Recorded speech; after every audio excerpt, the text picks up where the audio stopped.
Doctor ইউনূসের পদত্যাগ নয়, উপদেষ্টা পরিষদের পুনর্গঠন চায় জনগণ, বলছেন প্রিন্স। ইউনূসের সরকারকে টিকিয়ে রাখতে হবে, বলছেন ডক্টর তাহের। জানাবো বর্তমান সরকারের মেয়াদ কতদিন, এবং সর্বশেষ জানাবো সৌদি বাদশার অতিথি হয়ে হজ করবেন 100 দেশের 1300 মুসল্লি। এতক্ষণ শুনছিলেন সংবাদ শিরোনাম, এবারে বিস্তারিত।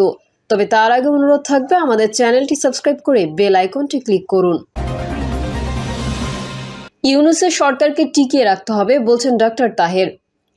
ডিসেম্বর থেকে জুনের মধ্যে নির্বাচনের তারিখ সহ সংস্কারের একটি সুস্পষ্ট রোডম্যাপ ঘোষণা করার দাবি জানিয়েছেন বাংলাদেশ জামায়াত ইসলামীর নায়েবে আমির ডক্টর সৈয়দ আব্দুল্লাহ মোহাম্মদ তাহের। তিনি বলেন, স্বাধীনতা, ডেমোক্রেসি, সুষ্ঠু নির্বাচন ও দুর্নীতিমুক্ত দেশ গড়ার ব্যাপারে জামায়াত কোনো আপোষ করবে না। তাহের বলেন, রাজনীতিতে উত্তাপ দেখা যাচ্ছে, প্রশমিত করতে ভূমিকা নিয়েছি, উত্তেজনা কমে আসছে, সরকারের অনেক ত্রুটি দুর্বলতা আছে, সমালোচনা করছি, সংশোধন করছি। একই সঙ্গে ইউনূস সরকারকে টিকিয়ে রাখতে হবে, তার অধীনে সুষ্ঠু নির্বাচন হোক সবার চাওয়া। একটি সুষ্ঠু নির্বাচন এই সংকটের সমাধান হতে পারে। দেশকে স্থিতিশীল রাখতে সব দলের প্রতি আহ্বান জানাচ্ছি। ঢাকা মহানগর দক্ষিণের সাধারণ সম্পাদক ডক্টর শফিকুল ইসলাম মাসুদ বলেন, 17 বছর যারা ভোট দিতে পারেনি তারা যেন আগামী নির্বাচনে ভোট দিতে পারে সেটি নিশ্চিত করতে হবে। যদি কোনো ফ্যাসিবাদের দোসর আবারও ভোটের অধিকার কেড়ে নিতে আসে, আমরা আবারও জীবন বাজি রাখবো, তাও ভোট নিয়ে ছিনিমিনি খেলার সুযোগ দেওয়া হবে না।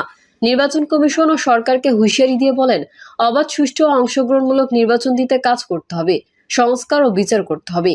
কালো টাকা ও অবৈধ অস্ত্র উদ্ধার করে নির্বাচনের পরিবেশ তৈরি করা হয়েছে তা নিশ্চিত করতে হবে। ডক্টর ইউনূসের পদত্যাগ নয়, উপদেষ্টা পরিষদের পুনর্গঠন চায় জনগণ, বলছেন প্রিন্স।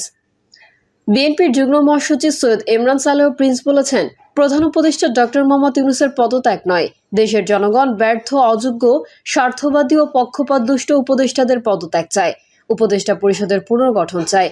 এমরান সালেহ প্রিন্স বলেন, কতিপয় অবার্চিন, উচ্চাভিলাষী, অপরিপক্ক ও অনভিজ্ঞ উপদেষ্টা এবং সরকারের ভেতর বাইরে থাকা স্বার্থান্বেষী মহল রাষ্ট্র ও জনস্বার্থ বিরোধী, অবাস্তব, অপ্রাসঙ্গিক ও অপ্রয়োজনীয় বিষয় নিয়ে মাতামাতি করে সরকার ও রাষ্ট্রকে বিপাকে ফেলছে। শুধু নির্বাচনের জন্য আসেনি, কতিপয় উপদেষ্টার এই ধরনের বক্তব্যের সমালোচনা করে তিনি আরও বলেন, তাদের এসব বক্তব্য ও কর্মকাণ্ড ক্ষমতা দীর্ঘায়িত করার বাসনা। ভোটাধিকার হরণ করে হাসিনা যেমন ফ্যাসিবাদ কায়েম করেছিল, ভোটাধিকার আটকে রাখাও কর্তৃত্ববাদ ত্বরান্বিত করবে। শ্রুতিমধুর ও সুন্দর শব্দ চয়ন করে জনগণের চাহিদা পাশ কাটানো যাবে না। প্রিন্স বলেন, প্রয়োজনে সংস্কার ও ফ্যাসিস্ট খুনিদের বিচার শুরু করে দ্রুততম সময়ের মধ্যে নির্বাচন অনুষ্ঠিত করাই অন্তর্বর্তী সরকারের একমাত্র কাজ। সংস্কার ও বিচার চলমান প্রক্রিয়া, পূর্ণাঙ্গ সংস্কার ও বিচারের জন্য অপেক্ষা করলে নির্বাচন সুদূর পরাহত হবে। ইউনূসের সরকারকে টিকিয়ে রাখতে হবে, বলছেন ডক্টর তাহের। ডিসেম্বর থেকে জুনের মধ্যে নির্বাচনের তারিখ সহ সংস্কারের একটি সুস্পষ্ট রোডম্যাপ ঘোষণা করার দাবি জানিয়েছেন বাংলাদেশ জামায়াত ইসলামীর নায়েবে আমির ডক্টর সৈয়দ আব্দুল। বর্তমান সরকারের মেয়াদ কতদিন? আমাদের দেশে অন্তর্বর্তী সরকারের মেয়াদ সংক্রান্ত সুনির্দিষ্ট বিধান নেই। স্বাভাবিক কারণে প্রশ্ন জাগতে পারে, তাহলে বর্তমান সরকারের মেয়াদ কতদিন?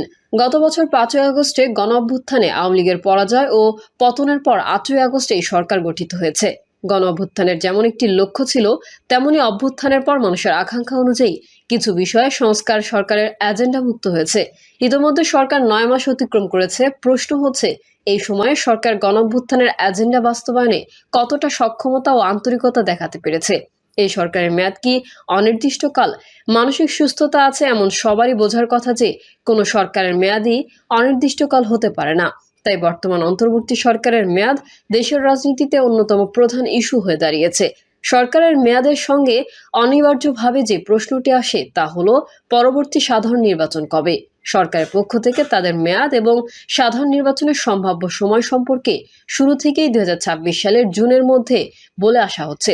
কিন্তু বর্তমান রাজনৈতিক অস্থিরতা এমন পর্যায়ে এসে দাঁড়িয়েছে, সরকারের মেয়াদ ও নির্বাচনের সময়সূচি নিয়ে সংশয় তৈরি হয়েছে। গত 16ই এপ্রিল প্রধান উপদেষ্টার সঙ্গে বিএনপির প্রতিনিধি দলের আলোচনা এবং সফররত মার্কিন কূটনীতিকদের সঙ্গে জামায়াত ইসলামী ও এনসিপির প্রতিনিধি দলের আলোচনা শেষে নির্বাচনের সময় নিয়ে সংশয় নতুন মাত্রায় উন্নীত। প্রধান উপদেষ্টার সঙ্গে বৈঠক শেষে বিএনপির মহাসচিব মির্জা ফখরুল ইসলাম আলমগীর প্রকাশ্যে বলেছেন, নির্বাচনের রোডম্যাপ না দেওয়ায় প্রধান উপদেষ্টার সঙ্গে আলোচনায় তারা সন্তুষ্ট নয়। তারা আগামী ডিসেম্বরের মধ্যেই নির্বাচন চান।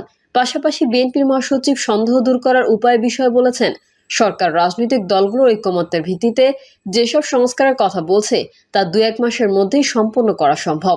কাজেই ডিসেম্বরে নির্বাচন দিতে সমস্যা হওয়ার কথা নয়। আবার জামায়াতে ইসলামী কূটনীতিকদের সঙ্গে আলোচনা শেষে সাংবাদিকদের বলেছে, তারা আগামী রমজানের আগেই নির্বাচন চায়, অর্থাৎ 2026 সালের ফেব্রুয়ারির মধ্যে। জামাতের এই অবস্থান পরিবর্তনে দলটির শীর্ষ নেতারা লন্ডনে বিএনপি চেয়ারপারসন খালেদা জিয়া ও ভারপ্রাপ্ত চেয়ারম্যান তারেক রহমানের সঙ্গে সাম্প্রতিক সাক্ষাতের ভূমিকা থাকতেই পারে। আবার আগস্টের গণঅভ্যুত্থানের পর থেকে সেনাবাহিনীর প্রতি সাধারণ মানুষের আস্থা স্পষ্ট। একটি গ্রহণযোগ্য নির্বাচনের মাধ্যমে রাজনৈতিক সরকারের কাছে ক্ষমতা হস্তান্তরের প্রয়োজনীয়তার উপর জোর দিয়ে আসছে সেনাবাহিনীর প্রধান জেনারেল ওয়াকারুজ্জামান। বুধবার সেনা কর্মকর্তাদের নিয়ে আয়োজিত অফিসার্স অ্যাড্রেস সভায়ও আগামী ডিসেম্বরের মধ্যে জাতীয় নির্বাচনের ব্যাপারে তিনি নিজের অবস্থান পুনর্ব্যক্ত করেছেন। ওদিকে গত কয়েকদিন রাখাইনের জন্য মানবিক করিডোর নিয়ে অনেক প্রশ্ন, আলোচনা সমালোচনার মুখে অবশেষে সরকার ব্যাখ্যা দিয়েছে। এরপরেও রয়ে গেছে প্রশ্ন। সরকারের ব্যাখ্যায় জাতীয় নিরাপত্তার প্রশ্নে সংশয় কাটেনি। মানবিক করিডোর নিয়ে সেনাবাহিনীরও বিভিন্ন বক্তব্য রয়েছে। বুধবারের অফিসার্স অ্যাড্রেসেও সেনাবাহিনীর প্রধান বলেছেন, রাখাইন রাজ্যে মানবিক করিডোরের বিষয়ে সিদ্ধান্ত নির্বাচিত সরকার থেকেই আসতে হবে। এই ইস্যুতে জাতীয় নিরাপত্তা উপদেষ্টার বক্তব্য আরও ধোঁয়াশা সৃষ্টি করেছে। তিনি করিডোরের বদলে ত্রাণ সহায়তার পাসওয়ে বা চ্যানেলের কথা বলছেন। অবস্থা দৃষ্টে মনে হতে পারে শুধু শব্দের মারপ্যাচ। চ্যানেল, পাথওয়ে ও করিডোরের মধ্যে কোনো পার্থক্য আছে কিনা, থাকলে তাত্ত্বিক ও ব্যবহারিক পার্থক্য কি? এদিকে অন্তর্বর্তী সরকারের 3 জন উপদেষ্টাকে বিএনপির মুখপাত্র বলেছেন জাতীয় নাগরিক পার্টির মুখ্য সমন্বয়ক নাসির উদ্দিন পাটোয়ারি। নির্বাচন কমিশন পুনর্গঠনে জাতীয় ঐকমত্য কমিশন দেওয়া তাদের সুপারিশ মানা না হলে বড় কর্মসূচি দিয়ে এই 3 উপদেষ্টাকে পদত্যাগ করানোর হুঁশিয়ারি দিয়েছেন তিনি। আবার বিএনপির পক্ষ থেকে সরকারে থাকা 2 ছাত্র উপদেষ্টার পদত্যাগের দাবিও করা হচ্ছে। বিএনপির নেতাকর্মীরা মাঠে নেমেছেন 2 ছাত্র উপদেষ্টার পদত্যাগের দাবি সামনে রেখে। এরপর এনসিপি কর্মসূচি দিয়েছে নির্বাচন কমিশন পুনর্গঠন এবং জাতীয় নির্বাচনের আগে স্থানীয় সরকার নির্বাচনের দাবিতে। দল দুটির দাবি ভিন্ন হলেও এটাকে কার্যত পাল্টাপাল্টি ধরে নেওয়া যায়। এমন পরিস্থিতিতে প্রশ্নগুলো আরও জোরালো হয়েছে। অন্তর্বর্তী সরকারের মেয়াদ কতদিন? নির্বাচন ও সংস্কার বিষয়ে রাজনৈতিক দলগুলোর সঙ্গে জাতীয় ঐকমত্য কমিশনের চলমান আলোচনা কতদিন চলবে? আলোচনার মধ্যে দিয়ে সমাধান আসবে কিনা? দেশের গণতান্ত্রিক অভিযাত্রায় গতি প্রকৃতি নিয়েও সন্দেহ তৈরি হয়েছে। আমরা দেখছি সংস্কার আগে না নির্বাচন আগে, এই বিতর্ক চালু করে রাজনৈতিক দলগুলো জাতীয় স্বার্থের স্থলে দলীয় বা গোষ্ঠী স্বার্থই প্রাধান্য দিচ্ছে। এই প্রেক্ষাপটে যেসব বিষয়ে বেশিরভাগ দল ঐকমত্য প্রকাশ করেছে সেগুলো নিয়েই জাতীয় ঐকমত্য কমিশনকে এগোতে হবে। সব বিষয়ে সব দল একমত নাও হতে পারে। গণতান্ত্রিক সমাজে তা আশা করা যায় না। ভিন্ন মত আছে বলেই তারা ভিন্ন দল করেছে। নির্বাচন করতে গিয়ে যেমন সংস্কারকে বাদ দেওয়া যাবে না, তেমনি সংস্কারের নামে নির্বাচনকে অযথা বিলম্ব